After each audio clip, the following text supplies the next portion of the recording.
Okay, good day everyone. Welcome to Lecture 8 for 100W, and we are moving on. Perhaps many of you might say, thankfully moving on from our unit on fact, and the next logical component is to move from fact to the other side of the coin, which is to say, to opinion. So that thing that you have been working so hard to strike from your fact paper, from your Fixpedia, that you will now begin to learn how to utilize very well. And that is value, opinion, and subjectivity. So this is, for those of you who have struggled with keeping things factually based to make sure that your packets of information are grounded in verifiability, to make sure that your language usage, your diction, which is to say word choice, is value neutral. It might be refreshing to you that we're going to now jump to a component wherein it's all about you. It's all about value and subjectivity and opinion. But here's the rub. This is the difficulty of the unit on value and opinion. So some of you might remember, although,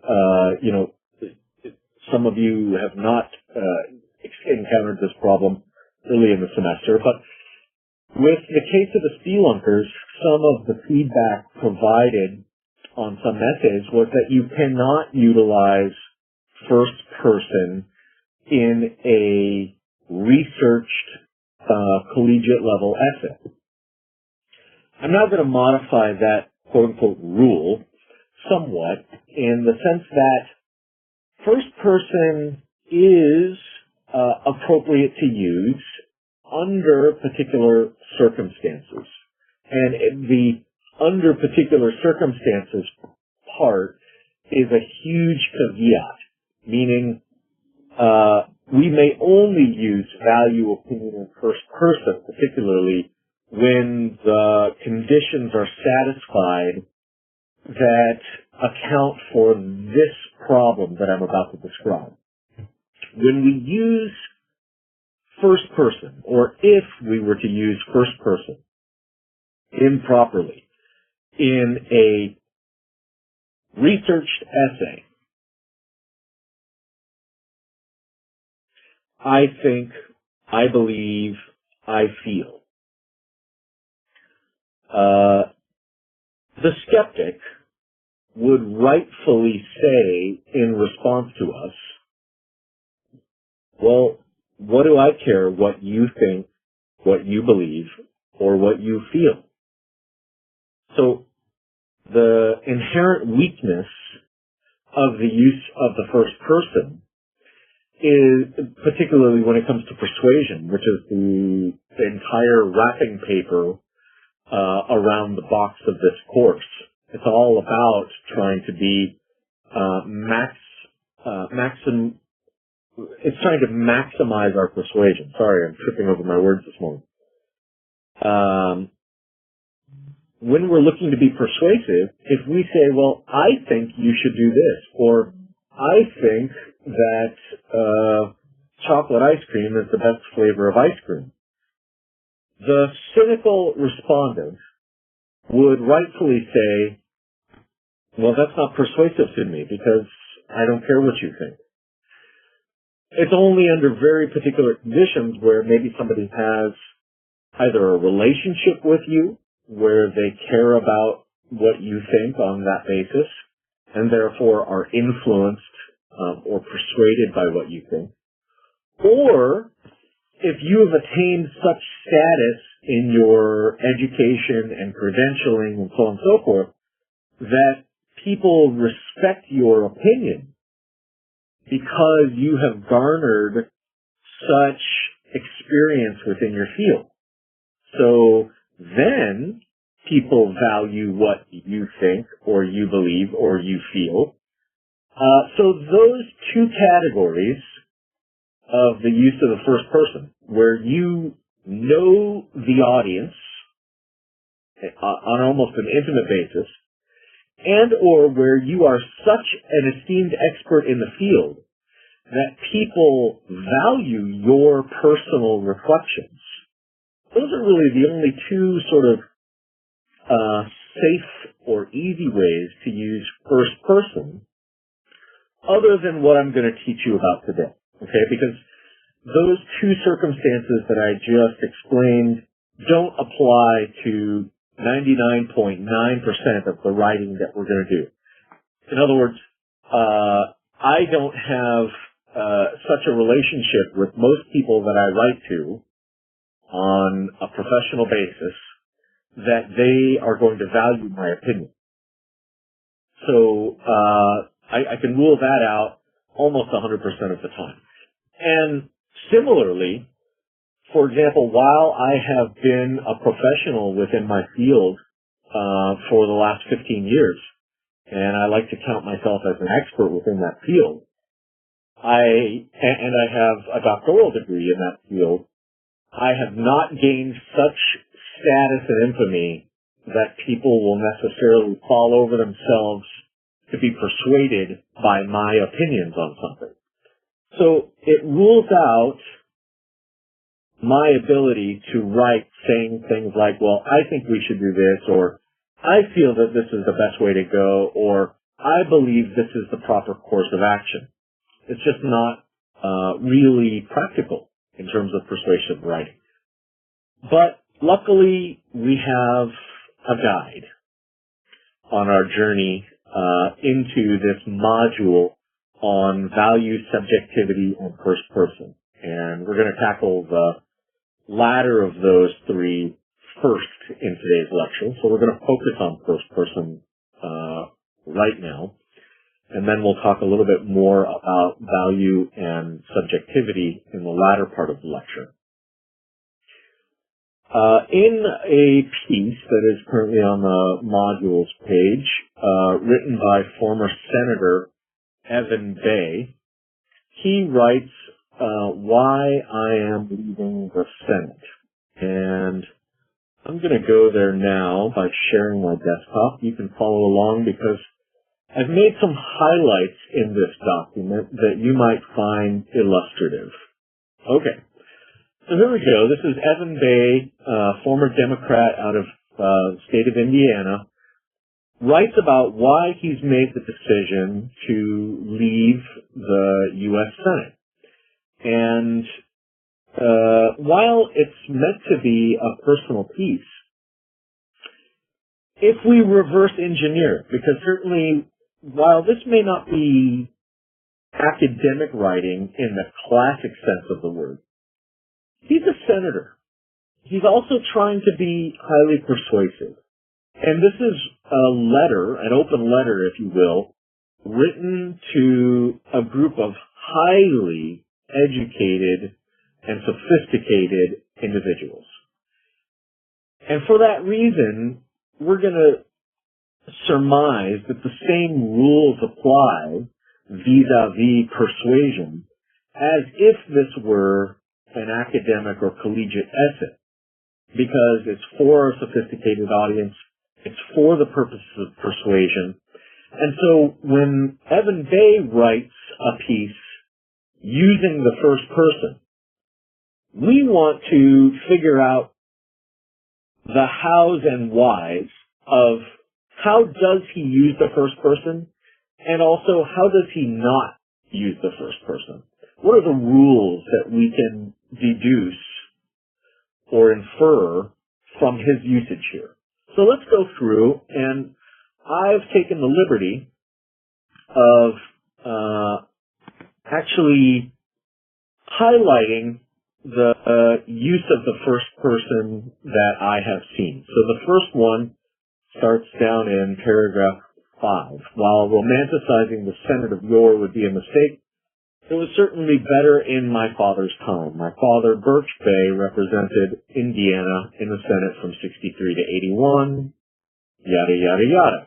Okay, and then in the following paragraph, Everett Dirksen, the Republican leader, approached him on the Senate floor, put his arm around my dad's shoulder. Notice now, my father's time, my father, my dad's shoulder. And in the sixth paragraph, when I was a boy, members of Congress from both parties, along with their families, would routinely visit our home for dinner or for the holidays. Our home. This is another one. So let me highlight this as well.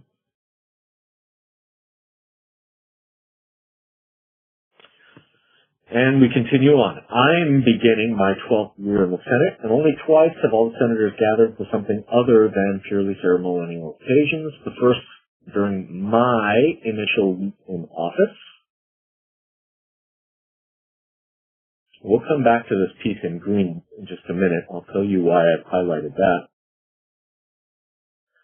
I can easily imagine vulnerable members approaching a corporation or union for support and being told, ... Admittedly, I have participated in filibusters. If not abused, a filibuster can foster consensus building. Keep going.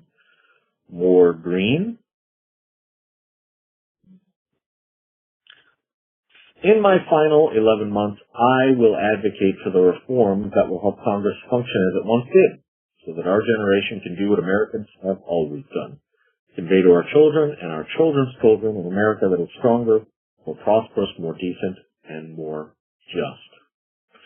Okay, so we'll notice that Evan Bay does use the first person within this piece of persuasive, quasi-academic writing. But how does he not use it? Maybe let's start there. How does he not use it? So let's go back and look at the yellow again. I will advocate. I have participated. I can easily imagine. I'm beginning. My initial. Our home. When I was a boy. My dad's shoulder. My father's time. Okay. What words did you not see that you would typically see mistakenly if you were to use first person in an essay now? Let's switch over to this one. Faye never uses the first person to convey his opinion. I believe, I think, I feel. So he never says any of those words. In his opinion, his values, his thoughts, his feelings, and his impressions. So he never uses the first person the way I have seen many students use the first person. I think we should do this. I think this is important. I believe the right thing to do is this. They never uses the first person that way. And now I think I've said it about 5 times, so I'll be done beating you over the head with it. But you never want to convey value, opinion, thought, feeling, or impression using the first person because I explained that cynical natural response, which is, so what? What do I care what you think? What your opinion is? What are your values? What are your thoughts? What are your feelings? What are your impressions? Only those 2 conditions that I described at the beginning of lecture allow people to cast aside that cynicism and think about and care about what you value, what you opine, what you think, what you feel, and what your present sense impressions are. And since we don't largely fall under that category, we have to instead take a look at how Bay uses the first person. If not to convey his opinion, how does he use the first person? because these are the ways, and there are enumerated here, 6 of them. These are the 6 ways that you are allowed to use the first person such that you won't be plagued by that cynical response. So, never to convey those things, but here's how Bay uses them, and here's how you are allowed to utilize first person in a way that remains persuasive and academic. Well, number 1. Bay uses the first person to reference points in time. Let me underline that. Points in time in relationship to his life. So, because when I was a kid, well, the focus here is not so much on him and his childhood, but rather he is counting time by virtue of time's relationship to him as an individual. So you can use the first person to count time in relationship to your life. Because certainly there was a time before you. There are points in time, for example, before my childhood, after my childhood. So your own life can serve as a pivot point on the spectrum of time by which you can use the first person, but without conveying value, opinion, thought, feeling, or impression. So here Bay is just talking about some time in history in relation to a pivot point in his life. In this instance, when he was a kid. So, let's say he was a kid back in the, early to mid-50s. He's basically referencing the early to mid-50s. Now, does he need to use the first person? Or could he just have said, back in the mid-50s? This is a really interesting point. Let me ask you the rhetorical about this. Okay, let's go sub A. What is the difference between saying, when I was a kid, and saying, back in the early 1950s? This is for Bay. I wasn't alive back in the early 1950s. Thank you very much. What's the difference? Because if we're using the first person appropriately to serve as a pivot point for a reference to time, you have to ask yourself, well, first of all, do you have to reference time using the first person? No. You can reference time just by referencing time. That's why we have minutes, seconds, hours, weeks, months, years, decades, millennial. So he doesn't need to reference time in relation to the first person, but he does. What then is the benefit or the distinction? I want to ask you that question. It's a rhetorical, because obviously you don't have to supply me with an answer, but I do want you to stretch your brain a little bit. What's the difference between saying when I was a kid and saying back in the early 1950s? And here's a hint to the answer. In fact, I will give every one of you extra credit. I'm going to open up a Dropbox. And the Dropbox is basically going to be and this is optional, you don't have to do it, but I'm going to provide extra credit. Let's say a maximum of 5 points for every person who submits an answer to this question. What's the difference between saying when I was a kid and saying back in the early 1950s as it pertains to the use of the first person? What is the impact or the difference between those two?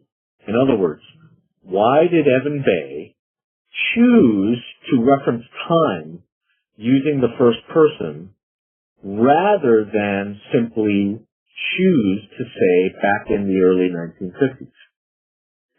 I was going to give you a hint, but I think what I'm going to do is I'm going to let you struggle with it and write me your response and your explanation.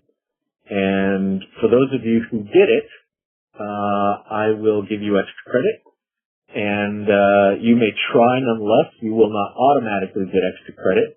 And in our next lecture, I'll give you the answer. Okay? Number 2, to reference individuals. Evan Bay uses the first person to reference individuals in relation to the speaker. So in other words, he says, well, my father. This one is a little bit more straightforward. In other words, he could continue to say Birch Bay, right? That was his father's name. So he could say Birch Bay did this and Birch Bay did that. Or he could just say my father. And so that's a first person reference. There is a distinction there as well, but it is a little bit more straightforward. In other words, for most of you who I suspect don't refer to your parents by their first names, there is sort of a natural, acculturated issue whereby we call our parents mom and dad, or, our folks, or so on and so forth. We don't generally say, well, this is, Greg Lawhorne. I say, this is my father, or this is my dad. So that's a natural component there. And he uses first person in that respect. Number 3, Evan Bay uses first person to convey actions that he is currently engaged in. And so the example that I give you is if you say, I am in class. Okay? Things that you are currently engaged in. You are in class, or you are at home right now. You don't really have another method by which to convey what you are currently engaged in without using the first person. Now, this is probably, even though it wasn't that many years ago, this is probably before you were all taking notice of national politics, but a few years back, Bob Dole was one of the Republican contenders for the Republican nomination to run for president of the United States. And Bob Dole had a habit of referring to himself in the third person. So instead of saying, I plan on changing healthcare, I plan on impacting jobs growth, I plan on doing this, he, in public speeches all over the country, would consistently say, Bob Dole believes in small government. Bob Dole believes this. And it's just, in my opinion, it's one of the funniest things to see when an individual refers to themselves in the third person. It's not that it can't be done, but it does have an air of grandeur to it. In other words, if I came to you in these lectures and I said, and Earl Lawhorne said, do this, you would pretty quickly start to turn off. And so there's kind of a function there with respect to persuasiveness that when you're referring to yourself, if you use the third person, it is, in my opinion, less persuasive. Okay. Number 4. The speaker's thoughts or emotions. Well, by definition, because they're your thoughts and your emotions, it's nearly impossible, unless you refer back to the Bob Dole example, to refer to your own thoughts and emotions without using the first person. So, you need to say, I feel. I'm sad.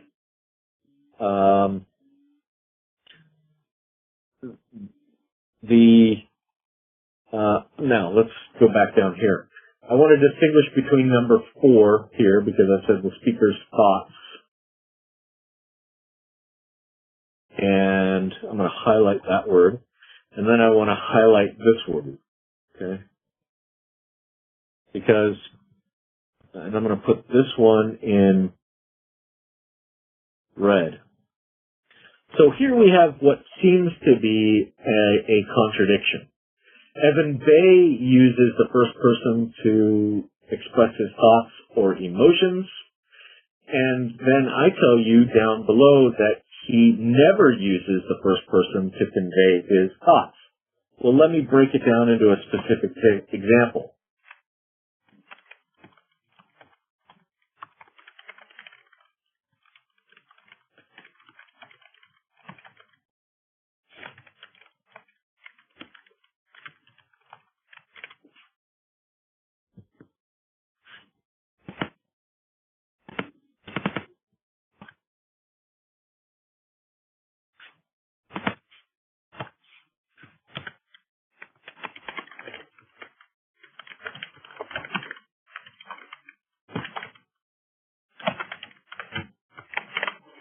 Okay, let's take a look at the two examples that I've provided, and I'd like you to be able to diagnose the distinction between them. Because it's a nuanced distinction, but it is an important one. So first, I'm thinking that it would be nice to see Maine this summer. The second, I think it would be good for us to go.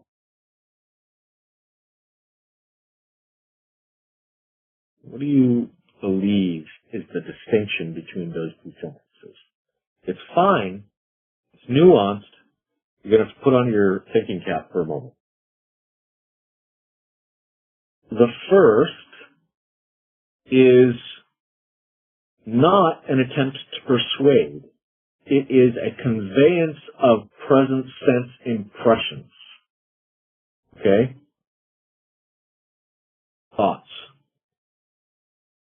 It is an internal dialogue. I'm thinking, at this moment, I'm thinking that it would be nice to see Maine this summer. Versus, I think it would be good for us to go. That's externally focused. I am, in the second sentence, trying to convince someone that because I think it would be good for us to go, I'm trying to convince you to believe the same thing. The first example is not concerned with the outside perception.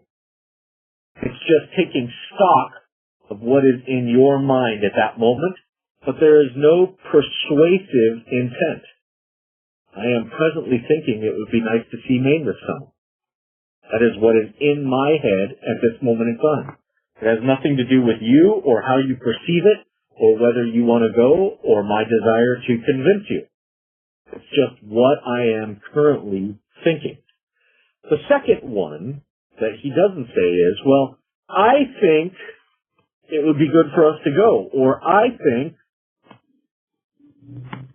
how about this, we should go. So that's the distinction. The second one is outward focus, and it's an attempt to convince your audience that because you perceive something this way, that they should too perceive something this way. Okay? So you can use this distinction in the former way, in the yellow way, but not in the red way. Okay? Number 5.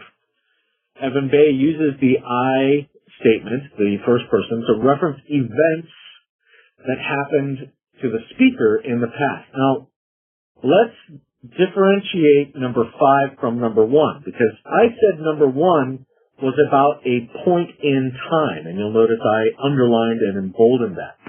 Number 1 was really focused on a point in time, okay? Number 5 isn't focusing on a point in time, it's focusing on events with respect to the speaker. So things that happened to the speaker. Well, you can't describe what happened to you, irrespective of when. This isn't about time. But things that happened to you cannot be described without including you. So in order to reference those events, you need to use the first person. And finally, number 6. To reference things or events that the speaker intends to undertake. So notice at number 5, we have events that happened to the speaker in the past. Number 3, we have actions that the speaker is currently engaged in. And number 6, events the speaker intends to undertake. So in all 3 of these, while we have references to past, present, and future, it really is all about the thing that the speaker does, did, or will do. Okay? It's all about the, and I'll keep underlining it, the events.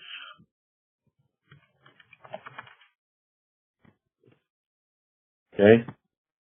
3, 5, and 6 are all about events. 1 is about a reference to time. 2 is about individuals or relationships.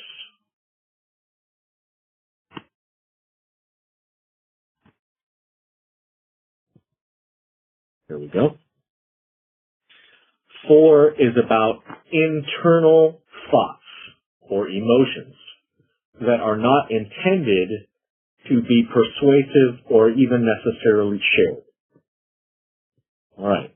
So these are the 6 mechanisms by which you can use the first person as juxtaposed to the 5 ways you can never use the first person, at least not in anything that is academic or designed to be persuasive, unless the two rules, quote unquote, they're really sort of commonsensicals that I described at the beginning of the lecture apply, which is to say that either you are in relationship with the person you're trying to convince, and therefore they have a vested interest in hearing and being convinced by what you have to say, or number 2, you are such an exalted professional within the field with such credentials that people want to listen to your opinion, values, thoughts, feelings, and impressions because they have the propensity to convince people by virtue of your reputation. Okay? This is Evan Bay. This is the first person. As we go into the next assignment, which will be due in 2 weeks, I'm giving you all a bit of a rest after the crack paper, so you don't have to produce a rough draft for next week. It will be due the following week. But I want this first person, one of these 6 appropriate usages of the first person, to be within your essay. Okay? And what I'd like you to do is change your usage of the first person, that one sentence in your forthcoming essay. Change that one sentence to a red font. So for example, if I were writing this essay and this sentence here, back in the early 1950s, or when I was a kid, let's say I include a sentence like that in my forthcoming essay. Please go ahead to your font and change it to red, just like that, okay? When I was a kid. What I'm trying to do by these colors, for example, is they serve as reminders to you, in some respects, about the usage of the tools. So they don't take any time, really. But if you can go through your essay and see, here are my buzzwords, here's my opinion, background, reasons, here's my major transitions in and out. These are the 3 parts of my paragraph. This is my I statement or I message within this essay. These are the three parts of my conclusion. This is something that is factual as distinguished from truthful. Here is how I have arranged this essay. These are all the tools that you've been learning so far. And some of them, I find, are, they help you to know where you're using tools and why if you put them in color. And so we're doing a little bit of color coding for your sake so that you can see how you're using tools and where, because these things end up having a pattern of usage that you will find important as you move forward in your writing career, whether it be in grad school, which I do hope many of you will be going on to, or whether it's in your chosen profession where you'll be writing memos and reports and position papers and marketing and outreach materials and so on and so forth. All right. Let's now go from the first person over to value and opinion. Value and opinion. So we have, let's see.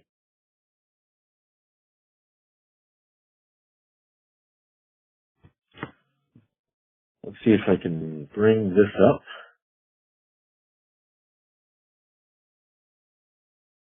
Take a look at this guy here on your screen.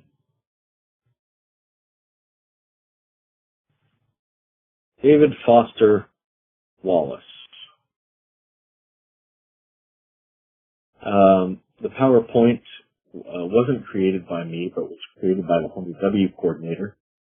You may find it useful just to click through it, but I always start with looking at this particular picture of this professor, and I ask you, because this is the unit on value and opinion and first person, I ask you just for your present sense impressions of him. Here you see him standing at a podium.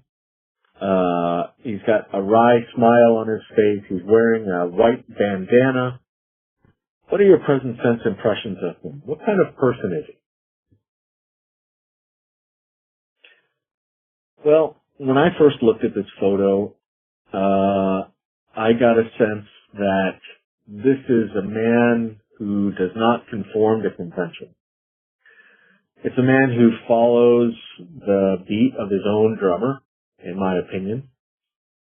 And he looks to me to have a bit of a streak in him. Independent streak, to say the least. And the reason why I start with this assessment, and I'm not sure if your assessment was the same as mine, is because I think that he had a critical thesis when it comes to standard written English, or SWE, as he called it. And I'd like you to read his works, which are on the modules page, to get an understanding of where he really comes from. But I'm going to take you now for the next 10 or 15 minutes on a foray into his mindset, and we're going to go sort of deep here. Okay? Now, standard written English. What do we mean by that? What does he mean by that? Well, he really means the sort of agreed upon rules and principles. You have heard, when I use the word rules within this course, I will be the first to admit that I really am talking not about absolutes. You may never do this. You must always do this. But I am talking about what tend to be the most effective methods. Not what you must do, but what are the most effective methods. But at the same token, standard written English does have more brightly defined rules. Can you think of some? What are some of the writing rules that you have been taught that your teachers may have said to you, These are sacrosanct. They cannot be abridged or cast aside. You must do this, period. Well, anywhere from using words to grammar, punctuation, certainly laden with rules. We're following APA because it's in the College of Social Sciences, so there are rules for citation. Now, why do you suppose these rules exist? I mean, take APA. Why are we following APA?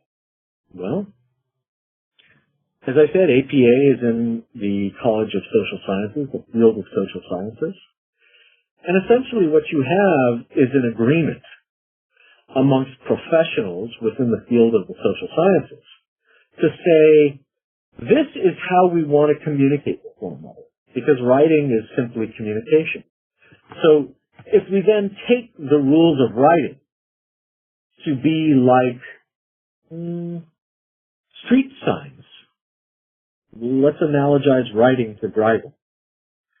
If the rules of writing can be analogized to street signs, then it stands to reason that we want to know when we should all come to stop signs, when there are loading zones, when we're at a yield, when we come to a turnabout, so on and so forth.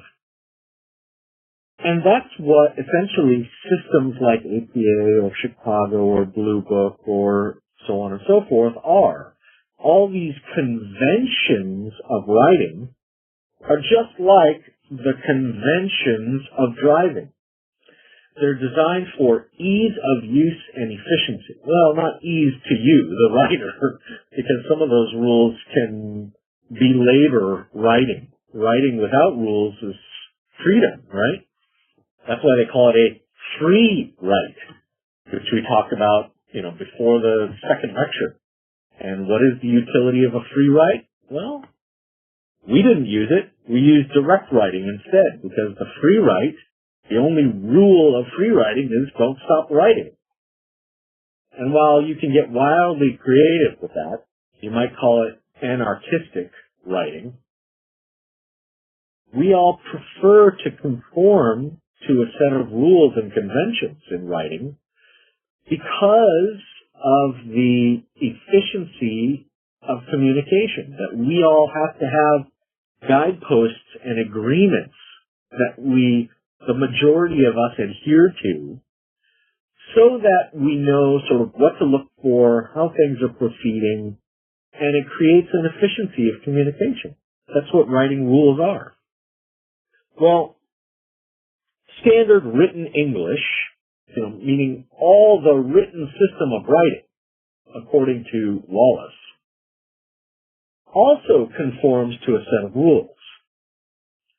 And Wallace stopped one day and took a look at these rules, particularly when it came to words.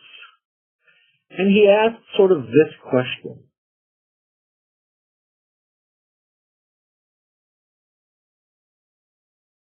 who makes the rules?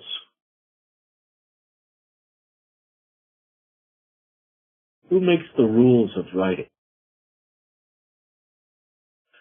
Well, who do you think makes the rules? What rules are we looking at? Let's start with dictionaries. Name off in your own head 2 or 3 of the foremost dictionaries that you might use if you were writing an essay in college. Webster's. What else? Okay, you've got a few now. So, how often, when was the last time you used the Urban Dictionary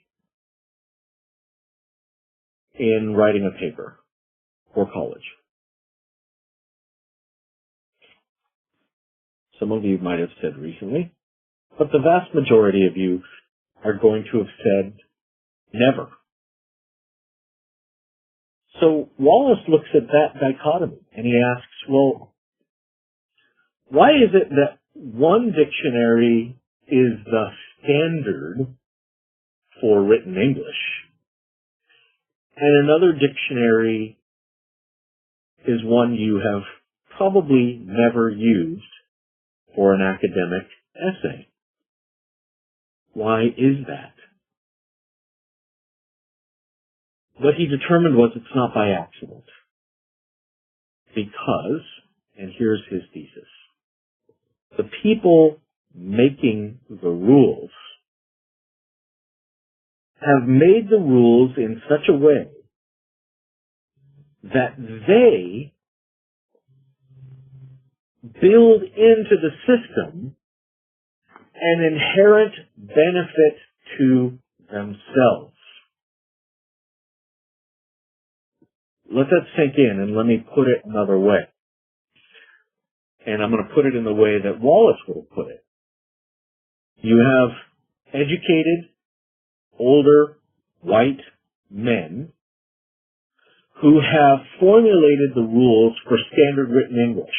They've said, if you want to communicate properly, appropriately, and efficiently, you will communicate this way. Here's the grammar. Here's the punctuation. Here's the dictionary you can use.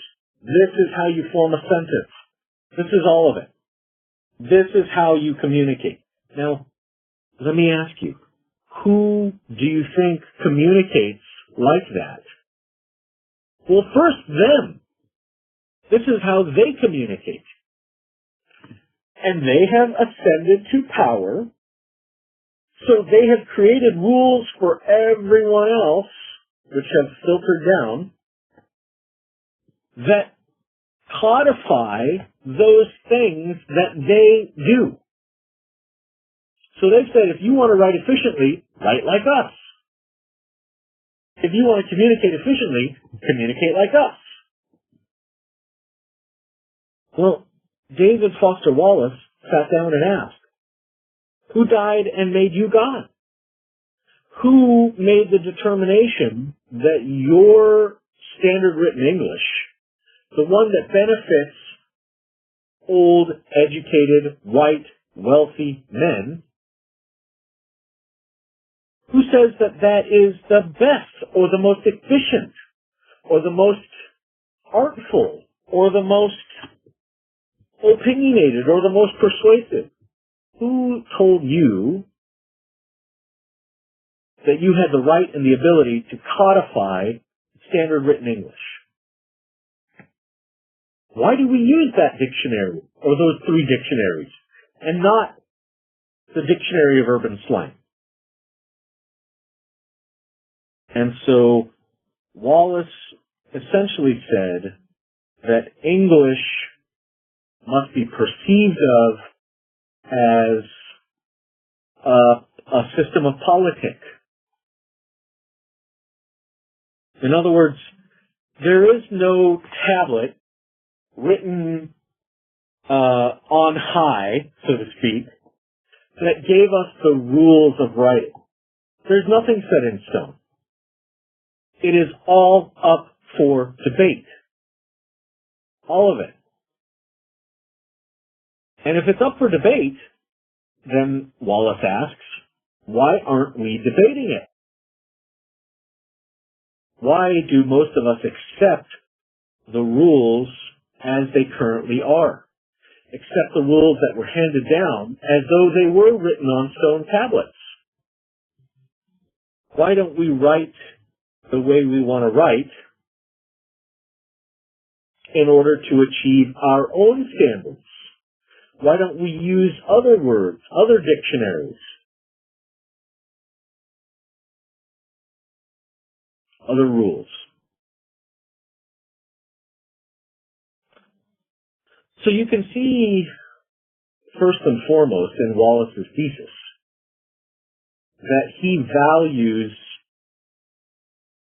opinion, subjectivity, value. In fact, he says, if we were to all just stop for a moment and understand that standard written English is political,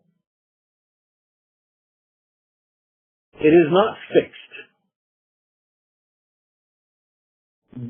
Standard written English should be debated and decided upon by the aggregate, by the mass. Then it's no leap from there to go into, and in fact our next essay, which is entitled The Meaning of, is really an homage to Wallace. What do I mean by that? What's an homage to Wallace? Well, every day we come across and utilize words. Words that we rarely question their meaning.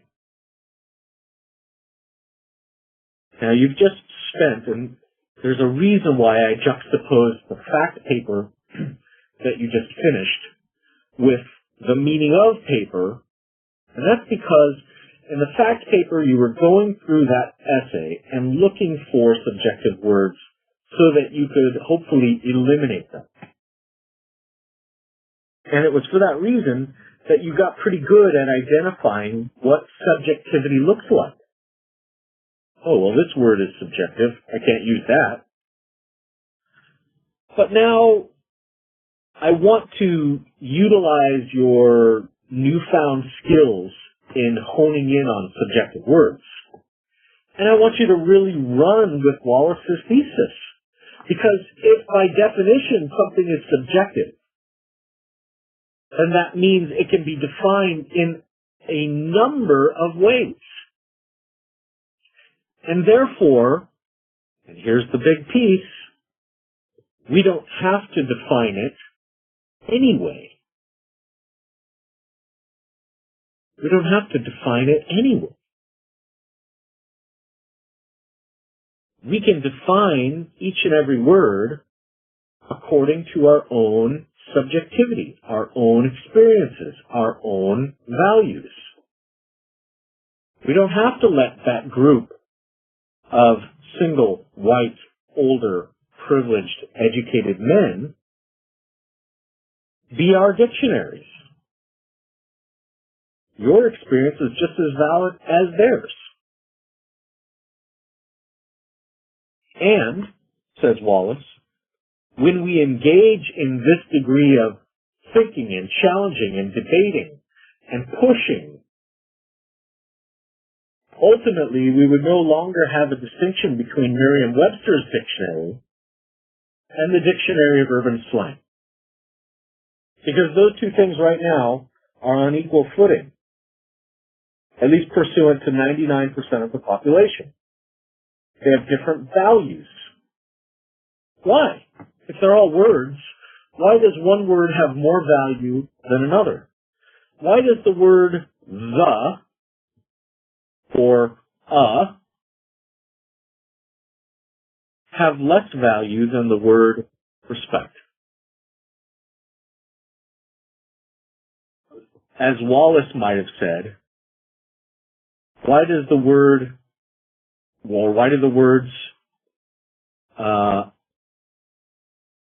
economic progress have greater perceived value than the word fascism?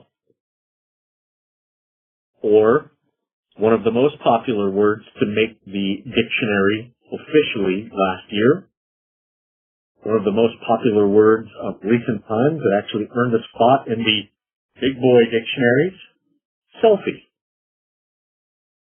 Selfie. So why is there a distinction between the values of those words if they're all words, number one, and they're all subjective and they're all political? So this meaning of essay is an homage to Wallace. It takes his thesis and it runs with it. In other words, what I'm going to ask you to do is to start reading through the newspaper or some magazines,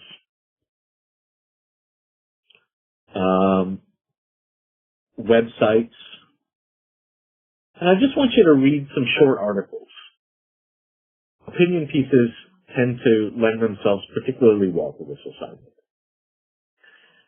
And I want you to come across, in the course of your reading, a word that an author uses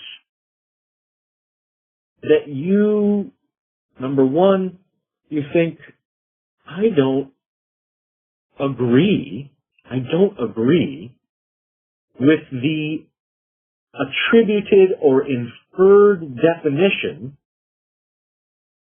that this author has ascribed to this word implicitly.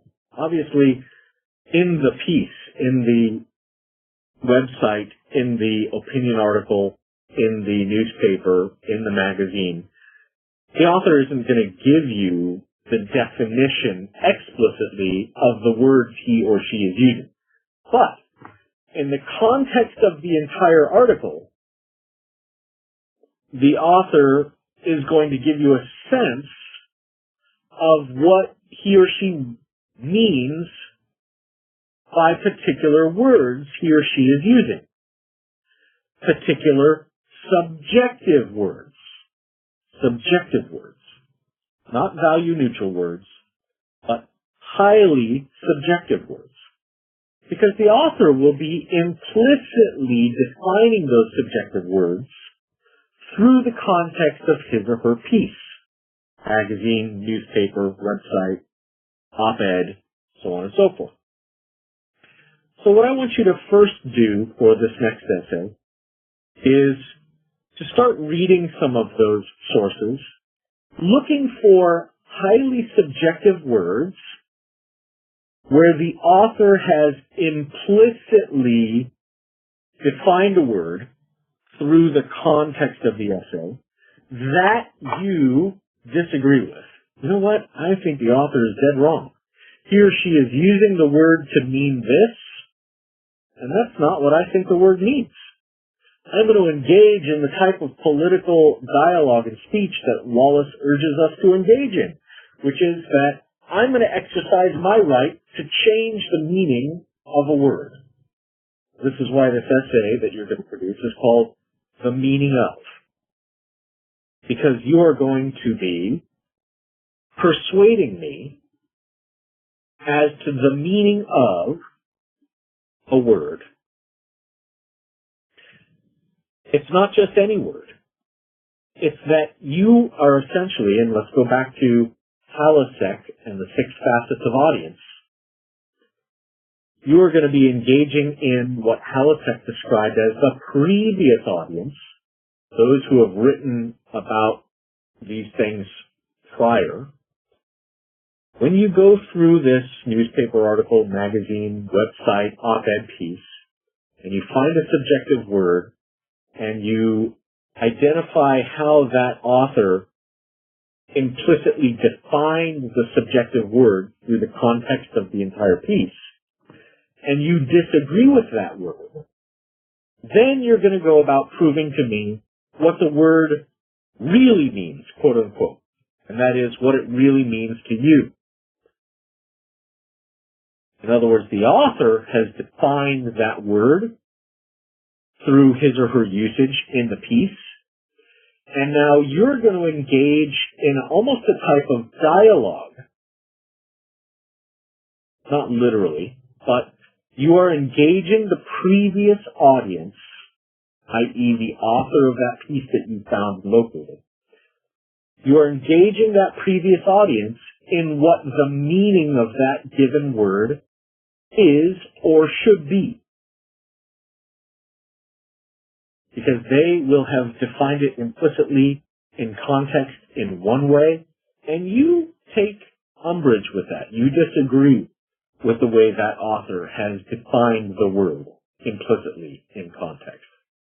So you're going to then go about proving to me what the word really means from your point of view. Now I have a couple tips for you as you do this. Obviously, we have some instructions on this essay, and we'll take a look at these. Remember, you have a few weeks for the rough draft. I wanted to give you a breather after your fact paper. I want to give you some time to find a word in context. You can't just pick a word out of thin air and define it for me. You will fail this assignment. Let me say again. You can't just pick a subjective word out of thin air and define it for me. That has then no engagement to a previous audience, no engagement to an actual article wherein an author uses a word inappropriately from your perspective. So you have to find a word that is used in an article, in a website, in an op-ed, in a magazine, in a newspaper. You have to figure out how the author is implicitly defining that word through the context of the entire piece. You have to essentially convey what that author's definition is. Then you have to say, but that's the wrong definition. The definition really should be this. This is what this word means. Not this, but instead this. And that's why I say it's almost like a dialogue or a conversation between you and the previous audience. Let's go down and pick up the instructions for the meaning of.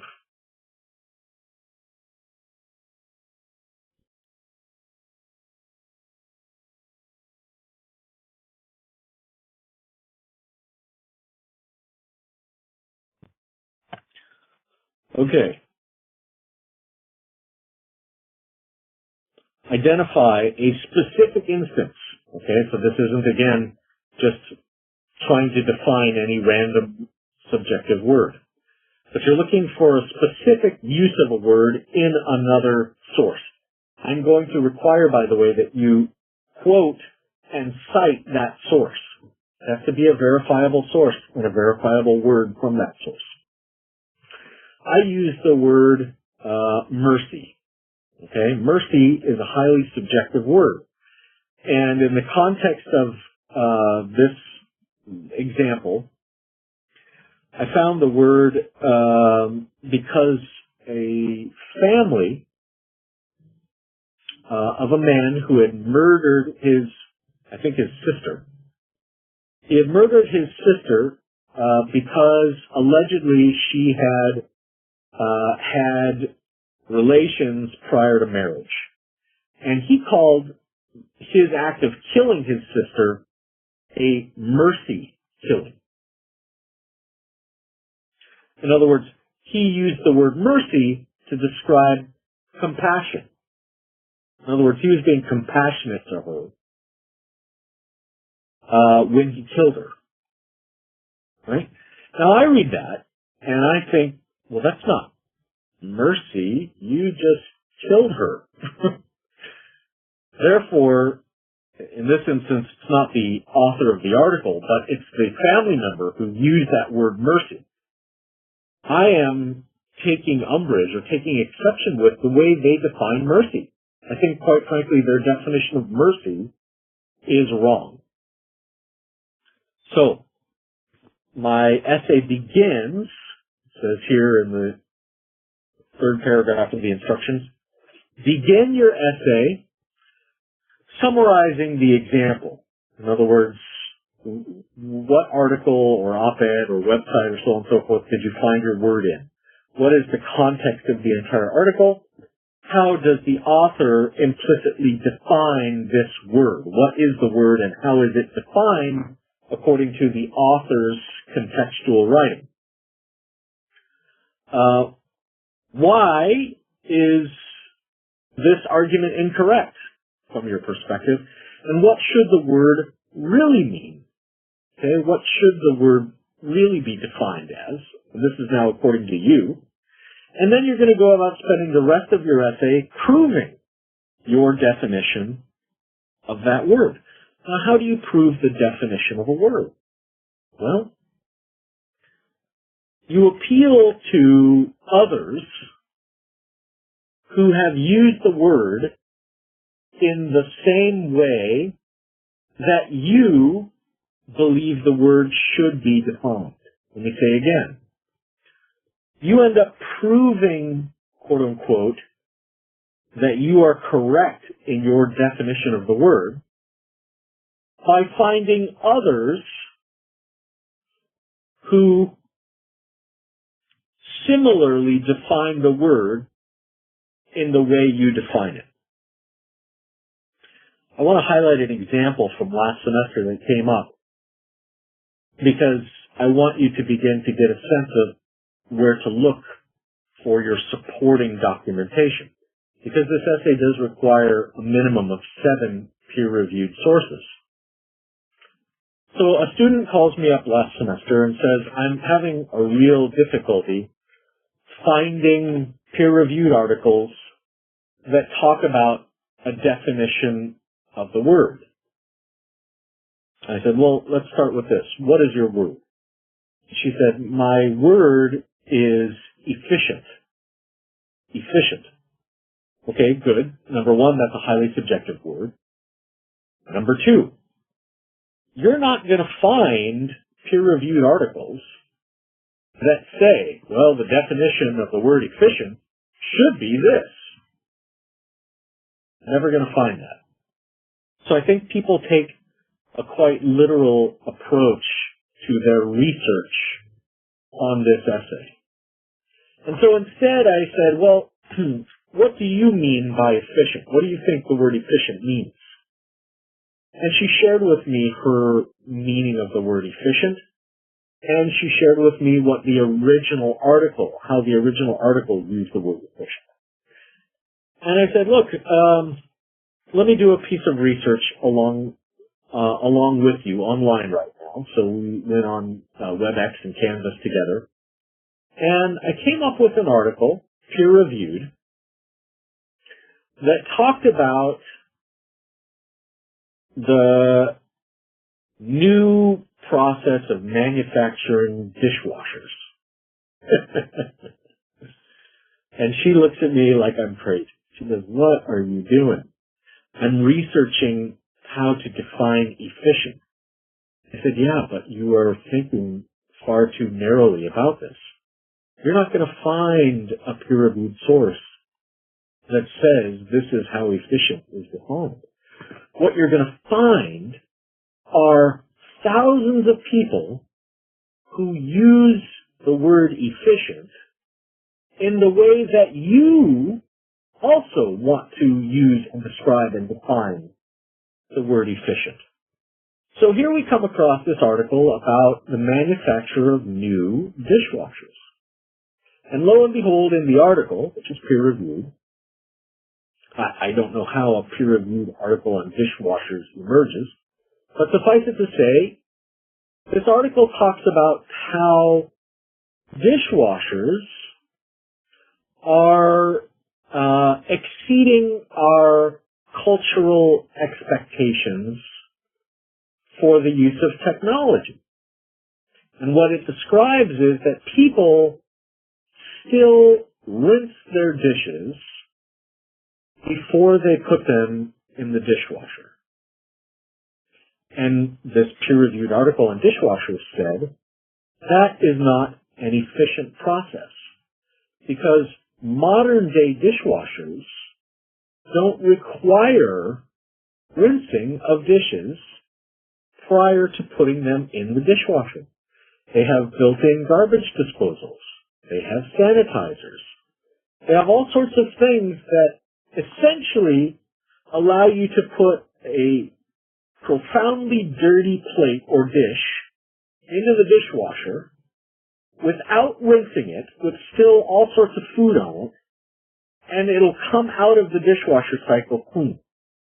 And that the reason why rinsing isn't efficient is because it's wasting water, it requires extra time, so on and so forth. And if people realized that their new dishwashers didn't need any of that, then efficient washing would eliminate the extra time and the extra rinsing that people are engaged in.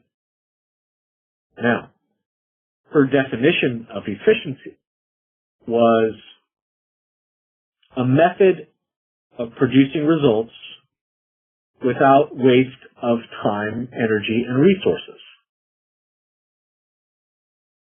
That's what she wanted to prove to me the word efficiency meant.